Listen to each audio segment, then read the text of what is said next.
المجيد فرقان الحميد محترما وآمرا إن الله وملائكته يصلون على النبي يا أيها الذين آمنوا صلوا عليه وسلموا تسليما اللهم صل على النبي الأمي وآله وصحبه أجمعين وبارك وسلم عليك الصلاة والسلام عليك يا سيدي يا رسول الله سبحان ربك رب العزة عما يصفون والسلام على المرسلين والحمد لله رب العالمين أما بعد فأعوذ بالله من الشيطان الرجيم بسم الله الرحمن الرحيم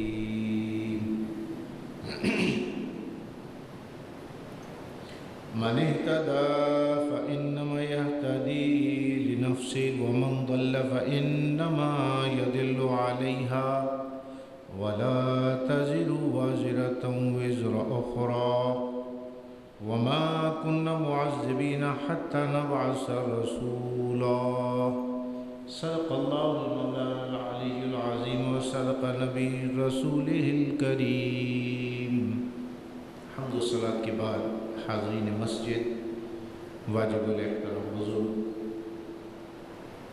السلام علیکم ورحمۃ اللہ وبرکاتہ۔ رب العالمین جل جلالہ عما لہ کا احسان عظیم ہے اور حضور پرنور سید العالمین محمد رسول اللہ صلی اللہ تعالی علیہ وآلہ وسلم کا وسیلہ جلیلہ ہے کہ آج ہمارا جمعۃ المبارک کے اس بابرکت دن اللہ تبارک تعالیٰ کے گھر میں سرو سجود ہونے کے لیے حاضر ہوئے ہیں۔ اللہ جل مجدہ سے دعا ہے کہ مجھ گناہگار سے آکار خطا کار کی اور آپ تمام حضرات کی اس حاضری کو وہ اپنی بارگاہ میں شرف قبولیت عطا فرمائے اور جو کچھ کہا جائے سنا جائے صحیح طور پر سمجھنے اس پر عمل پیرا ہونے کی توفیق مرحمت فرمائے اور اس حاضری کو ہم سب کے لیے کفارہ سیئات بنائے۔ قرآن مجید فرقان حمید میں اللہ جل مجدہ نے جو مقصد ہے نبوت کا اس کو متعدد مقامات پر پیش کیا۔ ویسے تو بالعموم اگر ضروریات نبوت شمار کیا جائے تو بہت زیادہ ہے، اور اختصار کے ساتھ بھی اگر دیکھا جائے کہ نبوت کی ضرورت کیوں پیش آتی ہے تو علماء مفسرین نے، محدثین نے اور اسلامی تاریخ کے مورخین نے 10 ایسی وجوہات بتائی ہیں جس کی بنا پر اللہ تبارک و تعالیٰ کسی قوم میں نبی کو مبعوث فرماتا ہے۔ 10 ایسی ضروریات، تو اس میں اللہ تبارک تعالیٰ نے قرآن مجید فرقان حمید میں اس حوالے سے متعدد مقامات پر ارشاد فرمایا۔ ہمارا جو ویسے موضوع چل رہا تھا وہ یہ تھا کہ اس دور حاضر میں ہم جو دور جدید کہلاتا ہے مختلف چیلنجز کا سامنا کر رہے ہیں، اور مسلم امہ نے روز اول ہی سے مختلف چیلنجز کا سامنا کیا ہے اور کرتے رہیں گے، اور یہی امتحان یعنی حضور نور سید العالمین محمد رسول اللہ صلی اللہ تعالی وسلم نے بھی مسائل کا سامنا کیا، صحابہ کرام نے بھی چیلنجز کا سامنا کیا، تابعین نے، تبع تابعین نے، اور ہر دور میں مسلمانوں کے سامنے بڑے چیلنجز رہے، اور یہ مشکلات جو آتی ہیں قوموں پر اللہ تبارک و تعالیٰ کسی فرد پہ مشکل ہو یا قوم پر مشکل حالات آئیں، بہرحال اللہ تبارک و تعالیٰ مضبوط بنانے کے لیے اور ان سے مضبوط ہو کر مقابلہ کرنے کے لیے اللہ تبارک و تعالیٰ ان مشکلات کو بھیجتا ہے۔ اور یہ معرکہ روح و بدن ہر دور میں چلتا رہتا ہے۔ دنیا کو ہے پھر معرکہ روح و بدن پیش، تہذیب نے پھر اپنے درندوں کو ابھارا۔ تو ہر دور میں تہذیب نے اپنے درندوں کو ابھارا اور اسلام کو کھرچنے کی اور اسلام کو سینوں سے اور اسلام کو قلب و اذہان سے مٹانے کی کوششیں کی گئی، اور یہ ہر دور میں ہوا۔ اور آج کے دور میں چونکہ مادی وسائل بہت زیادہ ہیں اور مادی وسائل کو استعمال کی طاقتیں کر رہی ہیں، اور ان استعماری طاقتوں نے زیادہ تر ان جدید جو سہولیات ہیں ان کو اسلام کے خلاف استعمال کیا ہے۔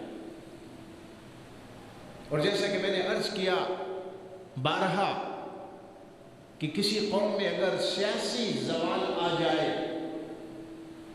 پولیٹیکل ڈکلائن، کسی بھی قوم میں اگر سیاسی زوال آ جائے تو وہ زوال صرف سیاسی نہیں رہتا، یہ اصول ہے۔ جتنی قوموں کو آپ دیکھیں، ازمنہ وسطیٰ کی ہوں یا قدیم زمانے کی قومیں ہوں، جب کسی قوم کو سیاسی زوال آیا ہے تو وہ قوم مٹ گئی، تباہ ہو گئی۔ سیاسی محکومیت صرف سیاسی محکومیت نہیں رہتی، بلکہ وہ ذہنی غلامی پر آ کر ختم ہوتی ہے۔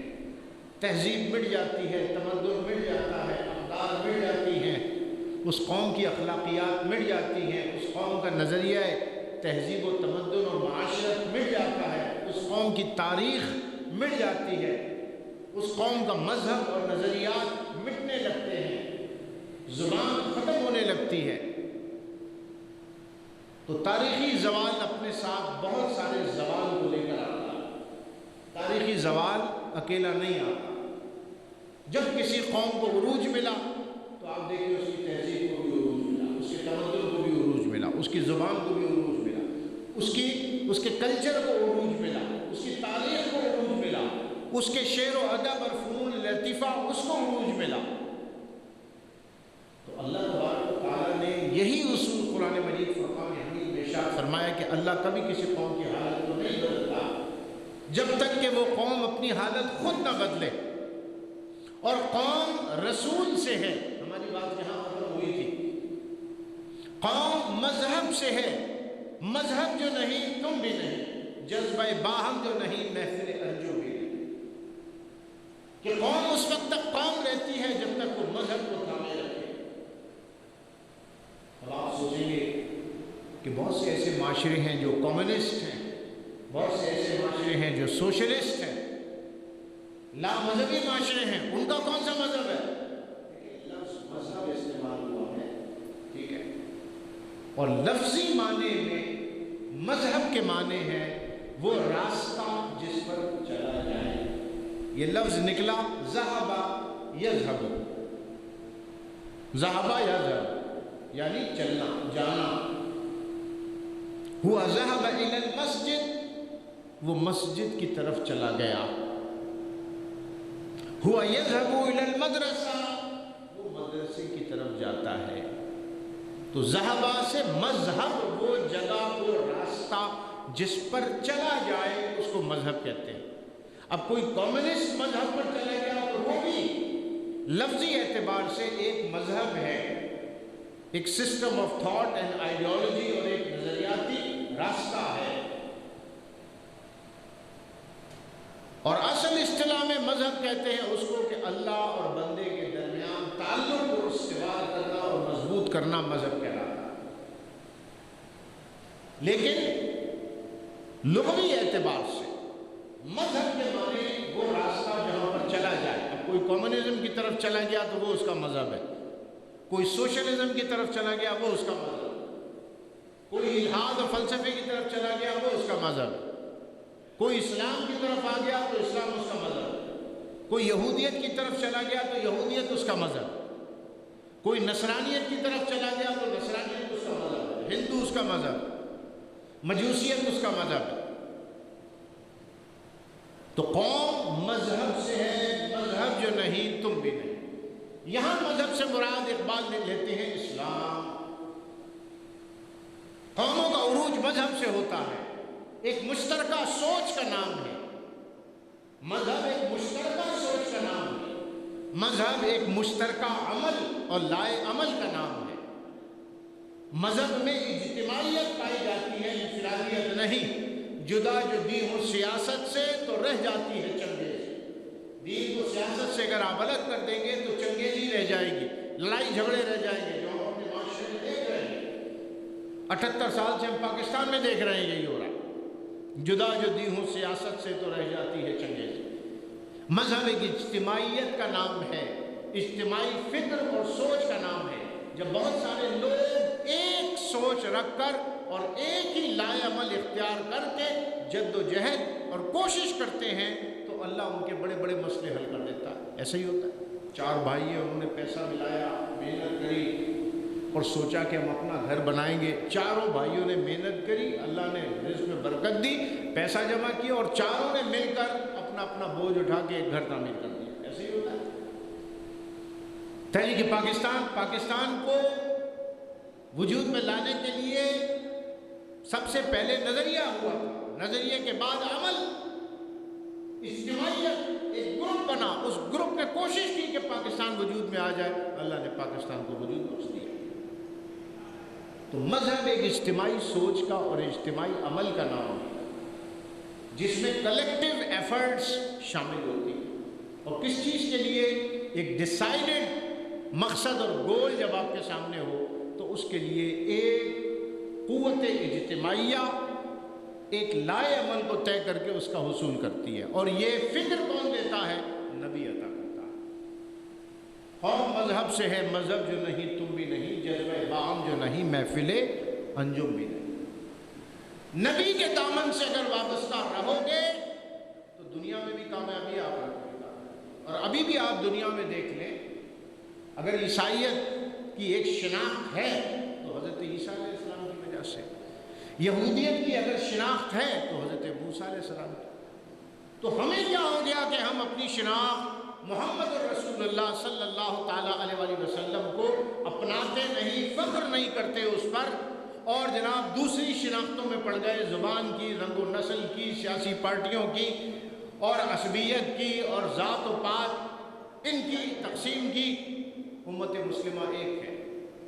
روز قیامت بھی اللہ تبارک و تعالیٰ قوموں کو رسولوں کے نام سے پکارے گا۔ قوم موسیٰ حاضر ہو جائے، قوم داؤد حاضر ہو جائے، قوم نوح حاضر ہو جائے، قوم ادریس حاضر ہو جائے، قوم عیسیٰ حاضر ہو جائے، اور سب سے پہلے روز قیامت اللہ تبارک و تعالیٰ جس امت کو بلائے گا وہ امت محمدیہ صلی اللہ تعالیٰ علیہ وسلم، کیونکہ اول نمبر انبیاء میں اگر کسی کا ہے تو محمد رسول اللہ صلی اللہ علیہ وسلم کا، اور امتوں میں جو اول نمبر ہے اور اول حساب و کتاب ہے وہ امت محمدیہ صلی اللہ علیہ وسلم کا۔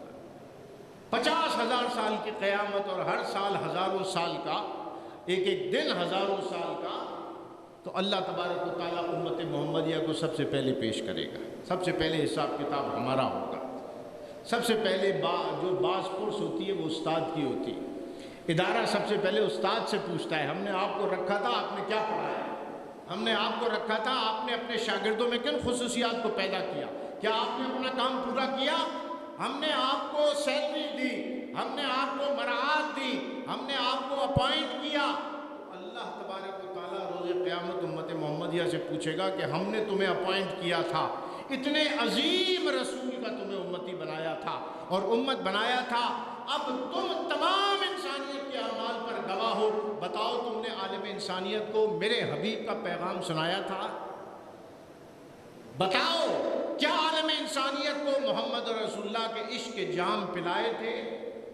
کیا معرفت مصطفیٰ عطا کی تھی؟ کیا ان کی سیرت کو تم نے عالم انسانیت کے سامنے پیش کیا تھا؟ ان کے نظام کو کیا تم نے عالم انسانیت کے سامنے پیش کیا تھا؟ ان کے نظام سیاست کو کیا تم نے دنیا میں متعارف کرایا تھا؟ قوموں کے سامنے یہ بتایا تھا کہ میرے نبی کا معاشی نظام یہ ہے، میرے نبی کا معاشرتی نظام یہ ہے، میرے نبی کا تعلیمی نظام یہ ہے، میرے نبی کا روحانی نظام یہ ہے؟ کیا تم نے اپنے اوپر لاگو کر کے مثال بن کے ان کو دکھایا تھا؟ دنیا تھیوری پہ نہیں چلتی، دنیا پریکٹیکل کو مانتی ہے۔ پوری سائنس کا دار و مدار پریکٹیکلٹی کے اوپر ہے، لیبارٹری کے اوپر ہے۔ ایک سینتھسس وجود میں آتا ہے، ایک ہائپوتھیسس وجود میں آتا ہے، ایک نظریہ کوئی سائنسدان پیش کرتا ہے، اور جب تک لیبارٹری میں لے جا کے اس کو پروو نہ کر دے اس وقت تک اس نظریے کی صداقت کو قبول نہیں کیا جاتا۔ یہی ہے سائنس۔ تو دنیا میں یہی اصول ہے۔ ہم قرآن پڑھاتے رہیں گے، ہم تقریریں کرتے رہیں گے، لوگوں کی فکر کو بدل سکتے ہیں، لیکن کردار کے لیے کردار کو پیش کرنا پڑتا ہے۔ ایسا ہی ہے، سیاسی نظام کے لیے آپ کو ایک اچھا سیاسی نظام پیش کریں گے تبھی تو ریپلیس ہوگا نا۔ سود کے سامنے بلا سود بینکاری اور اسلامی معیشت کے نظام کو انٹروڈیوس کریں گے آپ، تب تو سود ختم ہوگا نا۔ میں آپ سے کہتا ہوں فلاں چیز بری ہے، کھانا چھوڑ دیں، آپ کہیں اچھی بتا دو، اچھی کھانا شروع کر دوں گا۔ تو جب تک میں اچھی چیز پریزنٹ نہیں کروں گا آپ بری چیز کو نہیں چھوڑیں گے۔ یہ انسان کی فطرت ہے، ایسا ہی ہے۔ تو جب تک ہم مذہب کی پریکٹیکلٹی کو عالم انسانیت کے سامنے ایک نظام بنا کر نہیں پیش کر دیں گے، اسلام کا حق ادا نہیں ہو سکتا۔ ہماری دو حیثیتیں ہیں، ایک امتی کی حیثیت ہے، ہماری ذاتی عبادت ہے، ہماری ذاتی محبت ہے، اللہ اس کے رسول سے نعتیں پڑھنا، ذکر کرنا، یہ ہماری انفرادی حیثیت ہے۔ نمازیں، تہجد، روزے، یہ انفرادی حیثیت ہے۔ گو کہ اس میں رنگ اجتماعیت کا آتا ہے، یہ انفرادی حیثیت ہے۔ لیکن ایک حیثیت ہماری اجتماعی ہے، یعنی آپ مسلمان ہیں، ٹھیک ہے، اور آپ کی دو حیثیتیں، ایک ذاتی معاملات میں اللہ کے سامنے جواب دہ ہے، اور ایک اجتماعی معاملات میں اللہ کے سامنے جواب دہ ہے کہ بحیثیت امتی سٹیزن شپ تمہیں محمد مصطفیٰ صلی اللہ علیہ وسلم کی امت کی مل گئی تھی۔ تو ہماری قومیت کیا ہے؟ ہماری قومیت ہے مصطفوی۔ مصطفوی ہماری قومیت ہے۔ قوم کیا ہے؟ امت محمدیہ قوم ہے، تو قومیت کیا ہوئی؟ مصطفوی۔ اب امتی ہونے کے حوالے سے ہم نے معاشرے میں کیا کردار ادا کیا، ہم نے گھر میں کیا کردار ادا کیا، ہم نے ادارے میں کیا کردار ادا کیا، یہ ہم سے پوچھا جائے گا۔ جس حیثیت پہ اللہ نے آپ کو بٹھایا، باپ ہونے کی حیثیت سے آپ نے کیا کردار ادا کیا، بڑے بھائی ہونے کی حیثیت سے آپ نے کیا کردار ادا کیا، آپ نے ڈائریکٹر ہونے کے حوالے سے کیا کردار ادا کیا، اپنے نیچے رشوت کو چلنے دیا، اپنے نیچے کرپشن کو چلنے دیا۔ کلکم رائن وکلکم مسئول عن رعیتہ، او کما قال رسول اللہ صلی اللہ علیہ وسلم۔ ہر ایک نگہباں ہے اور اس سے اس کی نگہبانی کے حوالے سے اللہ سوال کرے گا۔ باپ سے پوچھے گا کیسا باپ بنے، بچوں کو دین سکھایا نہ سکھایا۔ دیکھو بچے کو آپ اگر دنیا کی تعلیم نہ دو گے دنیا میں پیچھے رہ جائے گا، اور اگر دین نہیں دو گے تو آخرت میں بھی ناکام ہو جائے گا۔ بچے کو اگر دین باپ نہیں دے گا، اس کی فکر نہیں کرے گا تو اس کا پوچھا جائے گا۔ تو نبی کی حیثیت جو ہوتی ہے وہ قوم کو بنانے کے لیے نبی آتا ہے۔ نبی قوم کی آئیڈیالوجی کو فارم کرتا ہے۔ نبی کا مقام و منصب قوم میں سب سے اعلیٰ اور عرفہ ہوتا ہے۔ نبی کا مقصد ہوتا ہے ایک ایسا معاشرہ تشکیل دے دینا، ایک ایسی فکر کو تشکیل دے دینا، آلودگیوں کو پاک کر کے اس کو مصفا کر دینا، اس کو مسجع کر دینا، اس کو مزین کر دینا۔ یہ نبی کا کام ہوتا ہے۔ یتلو علیہم آیاتہ، نبی کا کام کیا ہے؟ اللہ کی آیات، اللہ کی نشانیوں کو ظاہر کر دے۔ جو قرآن نازل کیا اس کو پڑھ کر بھی بتائے اور اس پر عمل پیرا ہو کر بھی بتائے کہ کیسے چلنا ہے۔ یتلو علیہم آیاتہ ویزکیہم، نبی تزکیہ کرتا ہے، برائیوں کو ختم کرتا ہے۔ نبی کے خصائص کیا ہے؟ نبی اتنا خاص کیوں ہوتا ہے؟ نبی اپنی قوم میں سب سے اعلیٰ اور عرفہ کردار کا مالک ہوتا ہے۔ سب سے پہلی چیز نبی کی ہوتی ہے عصمت انبیاء، نبی کی عصمت۔ نبی کی سچائی، پاک بازی، کردار کا صاف ہونا۔ جو شخص کردار کا اچھا نہیں ہے آپ اس کی کسی بات پر کام نہیں کریں گے۔ ایسا ہی ہوتا ہے، جھوٹے کے ساتھ کاروبار کریں گے، دھوکے باز کے ساتھ کاروبار کریں گے، آپ کہیں گے مشہور ہے کہ یہ دھوکے دیتا ہے۔ وہ آپ کو 1 کروڑ کی آفر کر دے گا، آپ بزنس نہیں کریں گے اس کے ساتھ، کہیں گے آپ مشہور ہیں یار، چیٹنگ کرتے ہیں آپ۔ اللہ کے نبی نے ارشاد فرمایا من غش فلیس منا، جو چیٹ کرے وہ ہم میں سے ہے ہی نہیں۔ نمازیں پڑھتے رہو، روزے رکھتے رہو، اللہ کے نبی نے چیٹر کو، من غش، جو دھوکے بازی سے کام لیتا ہے، اللہ کے نبی نے صاف فرما دیا اس کا ہماری امت سے کوئی تعلق نہیں ہے۔ اب ہر آدمی گریبان میں جھانک کے دیکھے کس کو دھوکہ دے رہا ہے۔ ایک دھوکہ اللہ کو دینے کی کوشش کرتا ہے انسان، یمکرون اللہ، وہ چاہتے ہیں اللہ کو دھوکہ دے دیں۔ ان اللہ خیر الماکرین، اللہ بہترین تدبیر فرمانے والا ہے۔ ایک دھوکہ انسانوں کو دیا جاتا ہے، ایک دھوکہ سیاست میں دیا جاتا ہے، ایک دھوکہ معاشرت میں دیا جاتا ہے، ایک دھوکہ معیشت میں دیا جاتا ہے، ایک دھوکہ مسجد میں دیا جاتا ہے، یہ دکھا کہ میں بہت پاک صاف آدمی ہوں، میں بڑا نمازی ہوں، اور جہاں موقع ملا اس نے دھوکہ دے دیا۔ فائدہ نمازوں کا کوئی فائدہ نہیں۔ تو پہلی چیز نبی کی خصائص انبیاء میں یہ ہے کہ نبی کی عصمت سب سے اعلیٰ اور عرفہ ہوتی ہے، کردار میں، اطوار میں، اخلاق میں سب سے اعلیٰ ہوتا ہے نبی۔ پوری قوم میں اس جیسا کوئی کردار پیش نہیں کر سکتا جو نبی کا کردار ہو، مشکل وقت ہو یا آسانی کا وقت۔ حضرت ایوب علیہ السلام آسانی کے وقت میں بہترین کردار کو پیش کیا، شیطان نے آگے کہا کہ ایوب ایسی ملک اور بادشاہت کسی کو بھی مل جائے، دولت اور ثروت اور معاشرے کی آسانیاں کسی کو بھی مل جائیں تو وہ یہ کردار ادا کر سکتا ہے۔ آپ کے دل پر یہ بات لگی، اللہ نے آپ کو امتحان میں ڈالا، اللہ نے آپ کو بیماری عطا فرمائی، حتیٰ ایسی بیماری عطا فرمائی کہ جسم اتھر سے بو آنے لگی۔ بعض روایات میں آتا ہے آپ کے جسم اتھر میں بظاہر کیڑے نظر آنے لگے، لوگوں نے بستی سے نکال دیا، بو آنے لگی، بیمار ہو گئے، گھر والوں نے چھوڑ دیا، لیکن دکھانا یہ تھا کہ اچھا وقت ہو یا برا وقت ہو، نبی ہر وقت میں اعلیٰ کردار پیش کرتا ہے۔ تو صبر ایوب ہی مشہور ہے۔ حضرت ایوب علیہ السلام کا صبر، اللہ نے دولت بھی لے لی، اللہ نے ملک بھی لے لی، اللہ نے بادشاہت بھی لے لی، اللہ نے معاشرے میں جو بظاہر عزت نظر آتی تھی، آپ عام نظر نے دیکھا کہ وہ آپ کا مقام بھی نہیں رہا معاشرے میں بظاہر، لیکن آپ نے اس دور کو بھی اس صبر سے گزارا، اس اعلیٰ کرداری سے آپ نے گزارا کہ لوگ یہ کہنے پر مجبور ہو گئے اور شیطان یہ مان گیا کہ واقعی نبی کی عصمت سب سے اعلیٰ اور عرفہ ہوتی ہے، نبی کا کردار سب سے اعلیٰ۔ اور یہی تعلیم ہے، اچھا وقت ہو برا وقت ہو، آپ کو اللہ پر ایمان کو نہیں چھوڑنا ہے۔ تو پہلی چیز عصمت انبیاء میں کیا ہے؟ سب سے پہلی چیز اس کا پاک باز، سچا ہونا، اعلیٰ کردار ہونا، عصمت انبیاء، خصائص انبیاء میں سب سے پہلا نمبر ہے، صادق اور امین ہونا۔ اور آپ دیکھیں کہ اللہ کے نبی محمد رسول اللہ صلی اللہ علیہ وسلم نے جب اعلان نبوت نہیں فرمایا تو سب سے پہلے اپنے کردار اور عصمت کے بارے میں سوال کیا، اور یہ لقب کافروں نے دیا تھا، ابو بکر نے نہیں دیا تھا، عثمان غنی، علی حیدر نے نہیں دیا تھا، یہ لقب کفار مکہ نے دیا تھا کہ یہ صادق بھی ہیں اور امین بھی ہیں، یہ امانت دار بھی ہیں اور سچے بھی ہیں۔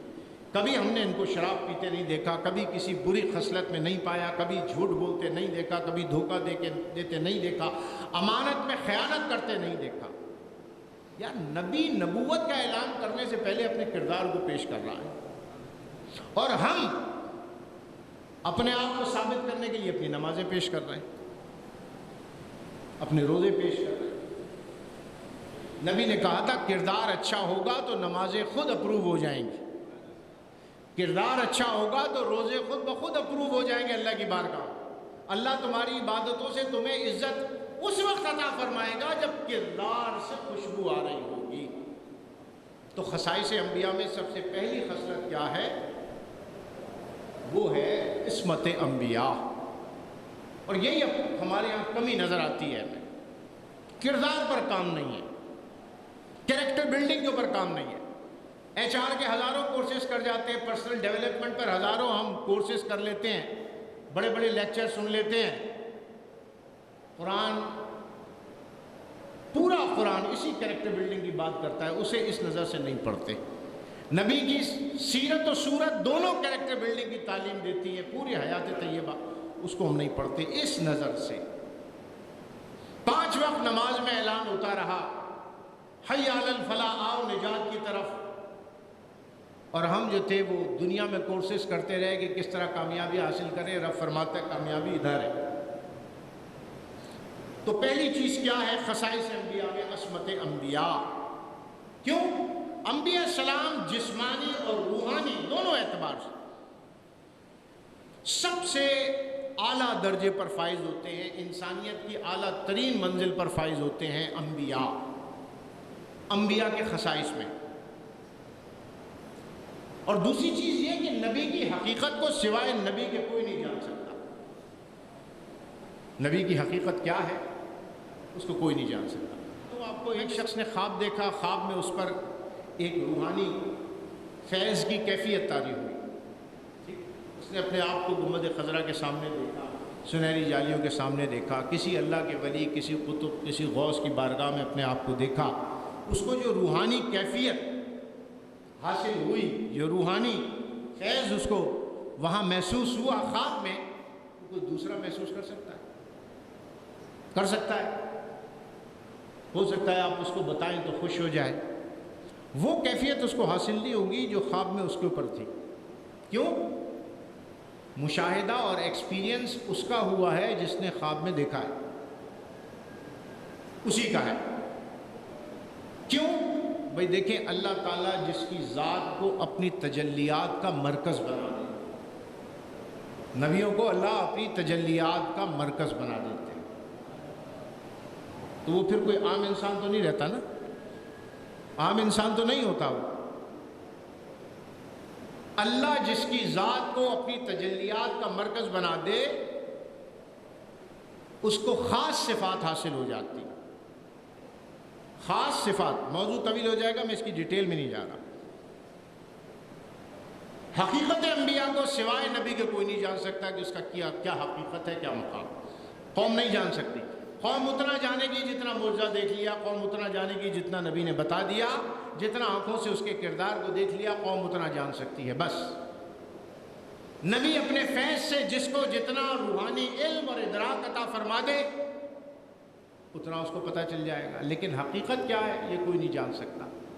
لم یعرفنی حقیقتا غیر ربی، ابو بکر میری حقیقت سوائے میرے رب کے کوئی نہیں جانتا، اللہ کے نبی نے ارشاد فرمایا۔ ابو بکر سفر و حضر و قبر میں ساتھ رہ کر بھی نبی کی حقیقت سے آگاہ نہیں ہے۔ نہیں، آج کا مولوی کیسے کہہ سکتا ہے کہ بھئی یہ ملا، یہ نہ ملا، اتنا دیا اور اتنا نہ دیا۔ جو سفر میں، حضر میں اور قبر میں ساتھ ہے، جو جنت میں بھی ساتھ ہوں گے، اللہ کے نبی جب انہیں فرما دے کہ میری حقیقت سوائے میرے رب کے ابو بکر تم بھی نہیں جان سکتے، تو یہ آج کا مولوی کیسے جان سکتا ہے کہ نبی کی حقیقت کیا ہے؟ نہ ابتدا کا پتہ ہے اور نہ انتہا کا پتہ ہے، کوئی نہیں جان سکتا۔ تو اللہ نے جس کی ذات کو اپنی تجلیات کا مرکز بنا لیا اس کے مثل کوئی نہیں ہو سکتا۔ ایکم مثلی، نبی کریم صلی اللہ علیہ وسلم میں ارشاد ہے کوئی تم میں جو مجھ جیسا ہو؟ کوئی نہیں ہو سکتا، ٹھیک ہے؟ تو ایسی بہت سی احادیث۔ قلب نبوی کو اللہ ایسی قوت عطا فرماتا ہے جو وحی کا بار گراں برداشت کرنے کا متحمل ہو جاتا ہے۔ ہر ایک کے قلب میں اتنی طاقت نہیں ہوتی۔ بھئی انسان کا دل عام کیا ہے، ذرا سی گیسٹرک پرابلم ہو، ہارٹ کے اوپر اثر کرے تو ہارٹ اٹیک ہو جاتا ہے انسان، گیس چڑھ جائے انسان کو اور دل پر اثر کرے تو ہارٹ اٹیک ہو جاتا ہے۔ اتنی سی گیس جو آپ کے معدے میں بنی ہے، ہمارا دل وہ بھی برداشت نہیں کر پاتا۔ دھڑکن تھوڑی سی تیز ہو جائے تو ہارٹ اٹیک ہونے کا خطرہ ہوتا ہے، اسٹروک ہونے کا خطرہ ہوتا ہے۔ تو یہ گوشت کا لوتھڑا ہمارا، آپ کا اور نبی کا ایک جیسا ہو سکتا ہے؟ اللہ نبی کے قلب کو وہ طاقت و وسعت عطا فرماتا ہے کہ وحی کا بار گراں لَرَأَيْتَهُ خَاشِعًا مُتَصَدِّعًا مِنْ خَشْيَةِ اللَّهِ، اگر پہاڑوں پہ اللہ وحی کو نازل فرماتا تو پہاڑ ریزہ ریزہ ہو جاتے۔ اللہ نبی انبیاء کے قلب وہ قوت عطا فرماتا۔ ابھی قوت قلب مصطفیٰ کی تو بات ہی نہیں ہو رہی ہے، میں تو عمومی طور پہ تمام انبیاء کی بات کر رہا ہوں کہ اللہ انبیاء کے قلب کو وہ طاقت عطا فرماتا ہے کہ وہی جیسا بار آسان نہیں ہے وہی کو برداشت کرنا. ایسا ہے جیسے 14,000 کا کرنٹ کوئی لگا دے آپ اور آپ اس کو برداشت کر جائیں. یہ وحی الہی ہے، اللہ کا کلام ہے جو اتر رہا ہے، اللہ کا کلام ہے. اس کلام کا وہ صفت، جو کلام صفت ہے، اور صفت کا بھی کروڑواں حصہ اس کلام کے فیض کا جب ایک درخت پہ پڑتا ہے تو وہ درخت روشن ہو جاتا ہے اور موسیٰ اللہ سے کلام فرماتے ہیں. کسی اور کے دل کو اللہ یہ طاقت دے سکتا؟ نہیں دے سکتا. تو دوسری جو خصوصیت انبیاء کے قلب کی ہوتی ہے وہ یہ ہوتی ہے کہ اللہ وحی کے بار گراں کو برداشت کرنے کی قوت ان کے قلب کو عطا فرماتا ہے. ان کا قلب عام انسان کے قلب کی مانند نہیں ہوتا، اور ایسی صفت جب مل جاتی ہے تو وہ غیب اور شہادت دونوں کو بیک وقت دیکھ رہا ہوتا. نگاہوں سے پردے اڑ جاتے ہیں نبی کے، وہ تحت الثری سے عرش تک دیکھ رہا ہوتا. وہ بیٹھا فرش زمین پہ ہوتا ہے، نگاہ اس کی لوح محفوظ پر ہوتی. وہ لوگوں کے قلب پر اس کی نگاہ ہوتی.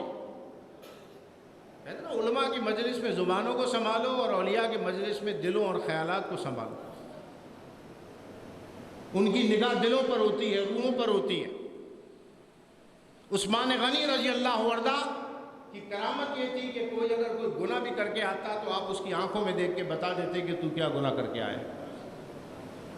نیکی کر کے آتا تو آپ بتا سکتے تھے تو نے کیا نیکی کی ہے. اللہ نے وہ نگاہ عطا فرمائی. یہ تو نبی کا فیض تھا جو صحابہ کو ملا ہے، اور نبی کا فیض ہے جو اولیاء کو مل رہا ہے. تو دیکھو دو راستے ہیں، ایک جسم ہے ایک روح ہے. جسمانی فیض آپ کو یہ ملتا ہے کہ آپ نماز پڑھتے ہیں، روزہ رکھتے ہیں، آپ کے جسم کو فائدہ اور تقویت ملتی ہے. فزیکل جو کوالٹیز اور بینیفٹس ہیں آپ کو جسمانی فائدے وہ نماز سے حاصل ہوتے ہیں، وضو سے حاصل ہوتے ہیں، روزے سے حاصل ہوتے ہیں. لیکن اس کے ساتھ ساتھ روحوں کی بالیدگی، روح کو بھی طاقت مل رہی ہوتی ہے. جو روح کو طاقت مل رہی ہوتی ہے وہ بظاہر نظر نہیں آ رہی ہوتی، وہ آنکھ نہیں دیکھ سکتی. تو بہرحال اللہ قلب انبیاء میں وہ تاثیر پیدا فرما دیتا ہے جس سے ان کو غیب اور شہادت دونوں چیزیں نظر آتی ہیں. شہادت سے مراد جو چیز سامنے نظری طور پہ نظر آئے وہ، اور جو پردہ غیب میں ہو وہ بھی. میرا موضوع نہیں ہے، غیب بھی دو قسم کے ہیں، ایک ہے غیب اضافی، ایک ہے غیب مطلق. مختصر بتا دوں، غیب اضافی وہ ہے جو ہو سکتا ہے آپ کے لیے غیب ہو، فرشتوں کے لیے غیب نہ ہو. ہے نا ایسی چیزیں. فرشتہ میرے لیے غیب ہے، نبی کے لیے غیب نہیں، نبی دیکھ رہا ہے. نبی کو جنات اور فرشتے دونوں نظر آتے ہیں، دونوں سے کلام کرتا ہے. سورہ جن آئے اللہ کے نبی کی بارگاہ میں، قافلہ رکا ہوا تھا، پڑاؤ ڈالا ہوا تھا، پہاڑی علاقے تھے، رات کا وقت تھا، مشعل جل رہی تھی. صحابہ کرام تشریف فرماتے، اچانک موٹا سا اژدہا سرکار دو عالم صلی اللہ علیہ وسلم کی جانب بڑھا. صحابہ اٹھے مارنے کے لیے، اللہ کے نبی نے روک لیا. اب وہ نظر جو مصطفیٰ کو حاصل ہے کسی کو حاصل نہیں نا. دیکھنے میں سانپ ہے لیکن اللہ کے نبی نے فرمایا رک جاؤ، یہ جن ہے اور جنوں کا سردار ہے. یا رسول اللہ، فرمایا خاموش ہو. سرکار کے گوشان مبارک کانوں کے قریب آیا، تھوڑی دیر رہا. اللہ کے نبی نے سرگوشی میں اس سے کچھ بات کی اور وہ چلا گیا. فرمایا صحابہ یہ جنوں کا سردار تھا، قرآن مجید کی آیات کچھ بھول گیا تھا، مجھ سے یہ سیکھنے اور سمجھنے آیا تھا، یہ جا کے تبلیغ کرے گا. عام آدمی کر سکتا ہے؟ وہ غیب صحابہ کے لیے تھا، نبی کے لیے غیب نہیں. فرشتے میرے لیے غیب ہیں، جنات میرے لیے غیب ہیں، نبی کے لیے غیب نہیں. پھر بہت سی چیزیں جنوں کے لیے غیب ہیں، نبی کے لیے غیب نہیں. بہت سی چیزیں فرشتوں کے لیے غیب ہیں لیکن نبی کے لیے غیب نہیں. وقت نہیں ورنہ مثالیں آپ کو قرآن مجید سے بہت دیتا، موضوع بہت طویل ہے. جس نقطے کو اٹھائیں اس میں علم کا ایک دریا ہے. بات کرتے ہوئے آگے چلوں گا. ایسی وسعت عطا فرماتا ہے، ایسی عقل، ایسا ادراک عطا فرماتا ہے اللہ انبیاء کو جو قوم میں سب سے اعلیٰ اور عرفہ ہوتا ہے. نبی ان چیزوں کو دیکھ بھی رہا ہوتا ہے، سن بھی رہا ہوتا ہے، اور آنے والے واقعات پر بھی اس کی نظر ہوتی ہے کہ کیا ہونے والا ہے. ہر نبی نے بتایا نا دیکھو اللہ کا عذاب ہونے والا ہے. اب کہیں گے آپ سن کے بتایا اللہ نے کہ نبی نے بتایا، تو نبی کا یقین ایسا نہیں ہوتا کہ سن لیا.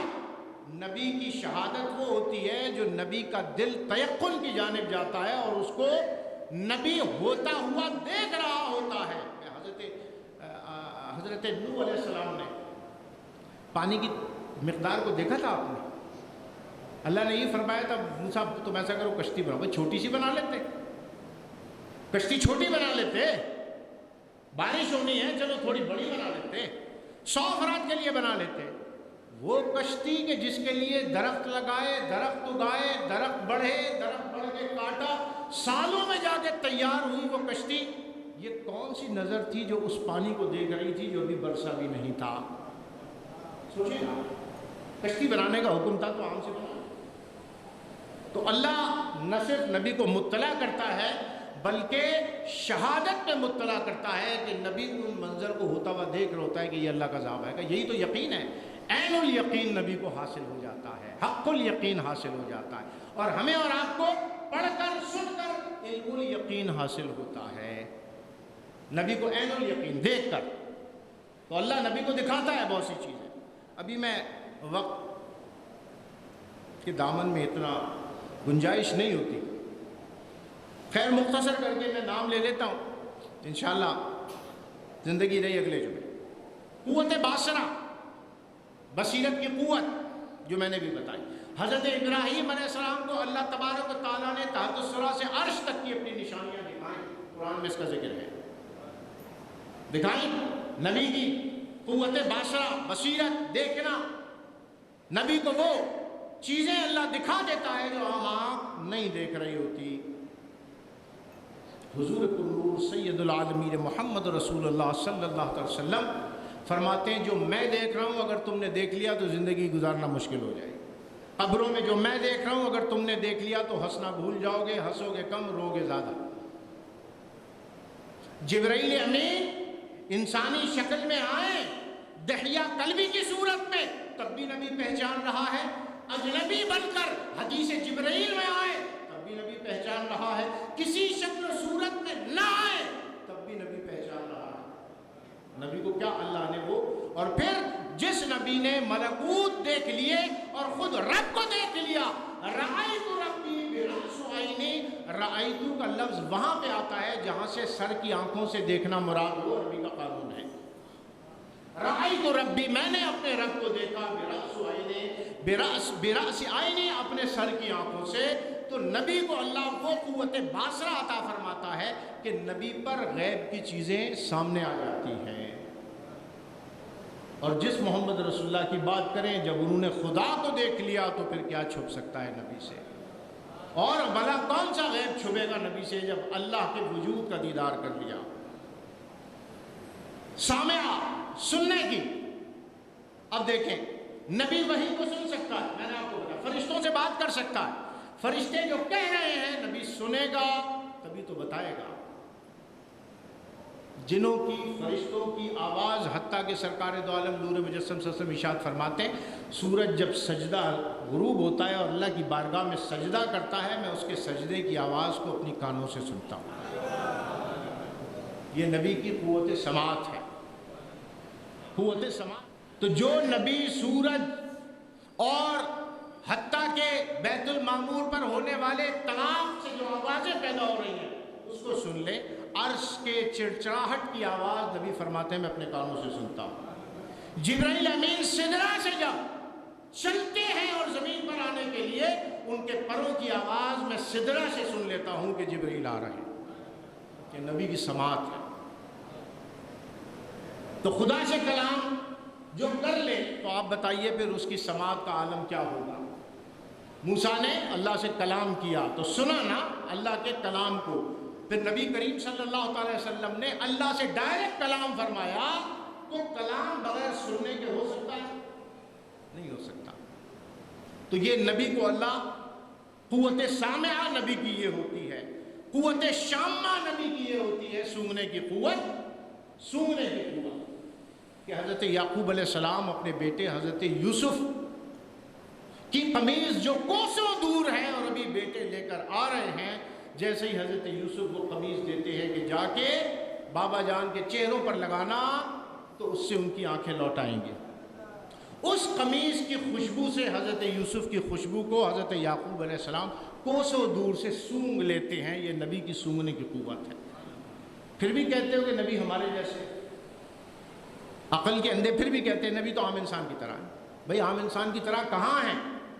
نہ قوت باصرہ، نہ قوت سامعہ، نہ قوت شامہ، کوئی بھی نبی کی حس عام انسانوں کی حس کی مانند نہیں ہوتی۔ ذائقہ، چکھنے کی صفت انبیاء کی۔ اب دیکھیں سرکار دو عالم نور مجسم صلی اللہ تعالیٰ علیہ وآلہ وسلم کو ایک مرتبہ کھانا پیش کیا گیا، اس میں زہر ملا ہوا تھا۔ سرکار دو عالم نور مجسم صلی اللہ علیہ وسلم نے جیسے ہی اپنے منہ میں رکھا، کھانے نے تو بعد میں بتایا، اللہ کے نبی نے پہلے بتا دیا کہ اس کھانے میں زہر ملا ہوا۔ میری اور آپ کی زبان تو ذائقے چکھتی ہے، اللہ کا نبی ذائقے کے ساتھ حقیقت کو بھی دیکھ لیتا ہے۔ اس کی قوت ذائقہ نبی کی یہ ہوتی ہے۔ پھر کھانے سے بھی یہ گواہی آئی کہ یا رسول اللہ مجھ میں زہر ملایا ہے اس عورت۔ ایک اور مقام پر اللہ کے نبی کی بارگاہ میں بکری کا گوشت پیش کیا گیا۔ ایک عورت نے دعوت پہ بلایا خاتون نے، اور سرکار دو عالم نور مجسم صلی اللہ علیہ وسلم کی بارگاہ میں بکری کے گوشت کو پیش کیا۔ بکری کا گوشت جب پیش کیا تو سرکار دو عالم نور مجسم صلی اللہ علیہ وسلم نے جیسی اپنی زبان اتھر سے لگایا، فرمایا یہ بکری کا گوشت ہے اور مالک کی مرضی کے بغیر اس کو ذبح کیا گیا ہے، جو میں نے کہا۔ تو بتا سکتا ہے مالک کی مرضی کے بغیر یہ حقیقت گوشت سے کہاں پتہ چل گئی؟ نبی کا فرمایا یہ حرام ہے، یہ نہیں کھا سکتا میں۔ ہماری آپ کی زبانیں تو میٹھا، کڑوا، پھیکا، ترش، ٹھنڈا، گرم، یہ چیزیں ہماری زبانیں جو ہے وہ چکھ سکتی ہیں اور بتا سکتی ہیں۔ نبی کی زبان یہ بھی بتا سکتی ہے کہ یہ حلال ہے یا حرام۔ یہ نبی کے چکھنے کی قوت ہے۔ تو اللہ نے انبیاء کو جو خصائص عطا فرمایا کہ میں نے چند بیان کیے، انشاءاللہ اگلے جمعے یہ بیان جاری رہے گا۔ اور پھر سرکار دو عالم نور مجسم صلی اللہ علیہ وسلم کو کیا خصوصیات اللہ نے عطا فرمائی ہیں، ہمارا بیان وہاں جا کے ملے گا۔ اور انشاءاللہ پھر 12 ربیع النور اور اس کے بعد ساری رات کی محفل ہوگی انشاءاللہ مسجد حاضہ میں، اور ہم ذکر مصطفیٰ کریں گے۔ اور وہ مہینہ آ رہا ہے کہ جس میں خوشیاں منانا اہل ایمان کا شیوا ہے۔ وآخر دعوانا ان الحمد للہ رب العالمین۔